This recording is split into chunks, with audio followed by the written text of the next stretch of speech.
नमस्कार, रेशूज किचनमध्ये आपल्या सर्वांचे खूप खूप मनापासून स्वागत। आज आपण मुलांच्या आवडीची कच्च्या कैरीची अशी एक मस्त चटपटीत रेसिपी बनवणार आहोत की बाजारातून आणणं विसरूनच जाल। चला तर मग रेसिपीला सुरुवात करूया। तर इथे मी 2 कच्च्या कैरी घेतलेल्या आहेत। तर आता इथे कैऱ्या पहा वेगवेगळ्या आहेत, म्हणजे इथे आपण कोणतीही कैरी वापरू शकतो। तर कैरी इथे सर्वात आधी स्वच्छ धुवून घ्यायची व यानंतर कैरीचा जो देठाचा भाग असतो ना, तो थोडासा खोलवर काढून घ्यायचा, म्हणजे कैरीचा जो काही चीक वगैरे असतो तो सुद्धा निघून जातो। किंवा कैरीचा देठाचा भाग असा थोडासा वरपर्यंत कापून टाकायचा। आता यानंतर कैरीची साल काढून टाकूयात। तर एका पिलरने असं थोडंसं प्रेस करायचं, म्हणजे कैरीची एकदम पातळ अशी साल निघते। तर कैरीची साल थोडीशी तुरट असते म्हणून ही साल काढून टाकायची। तर इथे दोन्ही कैरींची साल काढून टाकलेली आहे।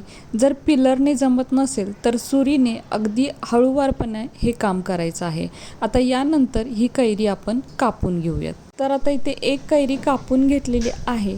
याच पद्धतीने आपण आता ही दुसरी सुद्धा कैरी कट करून घेऊयात। तर आता इथे दोन्ही कैऱ्या कट करून झालेल्या आहेत आणि हा जो कोळीचा भाग आहे तो बाजूला करूया।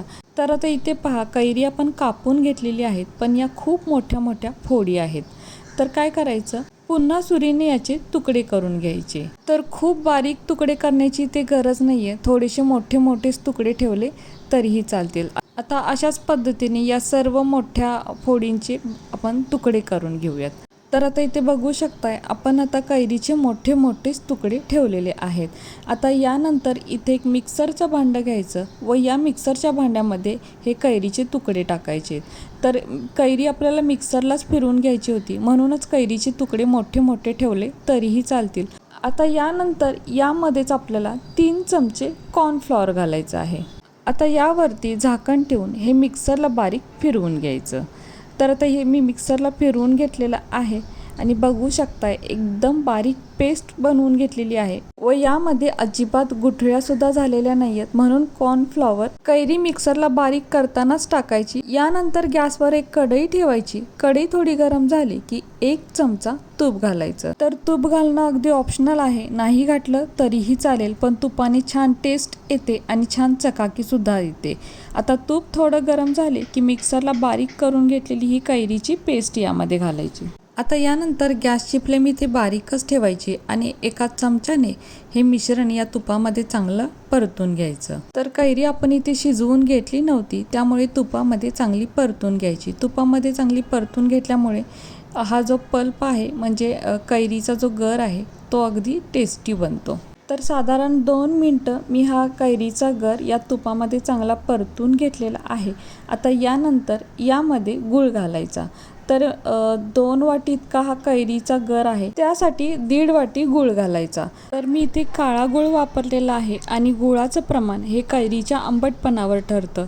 जर कैरी आंबट असेल जास्त तर जितका कैरीचा गर आहे तितकाच गूळ घ्यायचा, किंवा गुळाऐवजी इथे साखर जरी वापरली तरीही चालेल।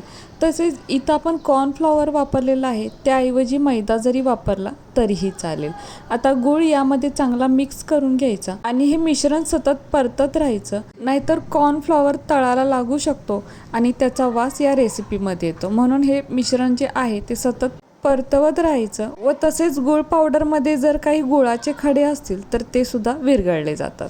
तर आता जसं जसं हे मिश्रण गरम होईल तसं गूळ विरघळायला सुरुवात होईल आणि गूळ विरघळल्यामुळे सुरुवातीला हे मिश्रण थोडंसं पातळ म्हणजे सैल वाटेल, पण हे आपल्याला असंच परतवत राहायचं आहे।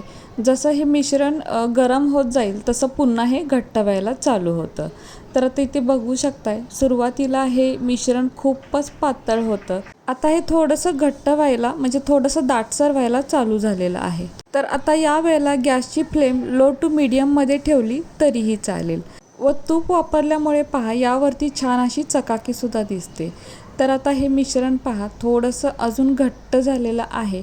तर हे पहा, सुरुवातीला हे एकदमच पातळ होतं, म्हणजे खूपच सैल होतं आणि आता हे थोडंसं दाट झालेलं आहे।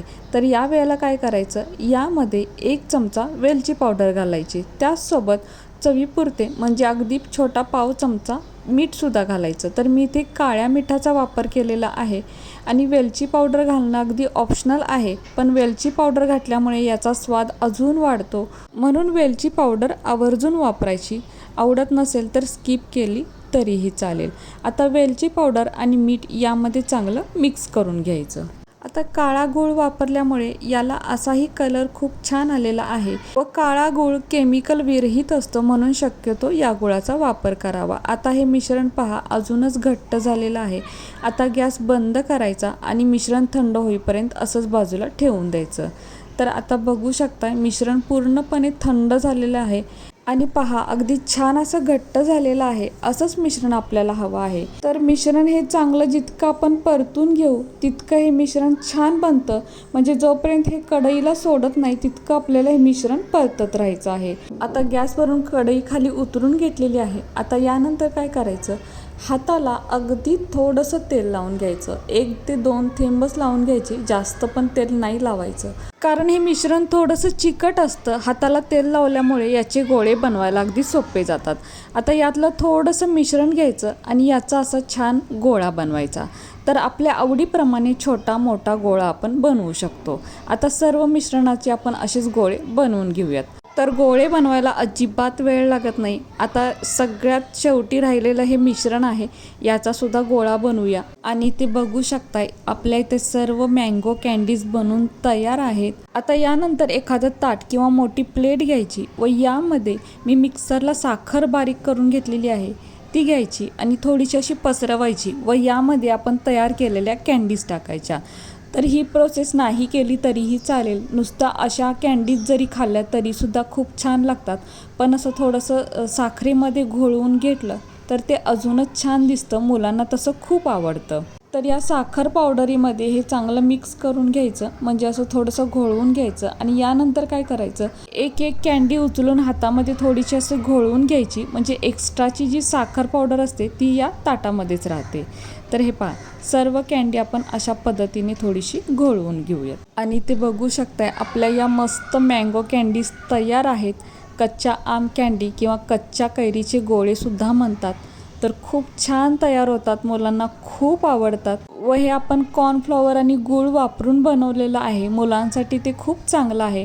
आणि पाहू शकताय अगदी जेलीसारखं या बनतात. आणि हे पहा अगदी मस्त अशा तयार होतात. एक आपण खाऊन पाहूया. वाव, खरंच मस्त खट्टी मिठी आम कँडी खरंच खूप छान लागते.